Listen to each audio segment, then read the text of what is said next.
Պաշտպան հայրենիաց ծրագիրը հոյակապ շանս է մեր երիտասարդության համար, որ իրանք մասնագիտական կողմնորոշում ունենան նաև հօգուտ զինվորական ծառայության։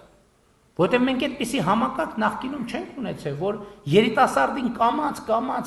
կամաց մոտեցնենք զինծառայությանը եւ ցույց տանք նրա առավելությունները։ Այսօր մեր 19 տարեկան բազմաթիվ զինծառայողներ ամեն ամիս իրանց տուն 500,000, 600,000 դրամ են տանում եւ մարտական հերթապահությունից դուրս ապրում են իրանց տանը, իրանց ծնողների հետ։ Այդ մարդիկ մեքենա են առնում, այդ մարդիկ տուն են առնում, այդ մարդիկ ամուսնանում են։ Ժամկետային զինծառայողը իր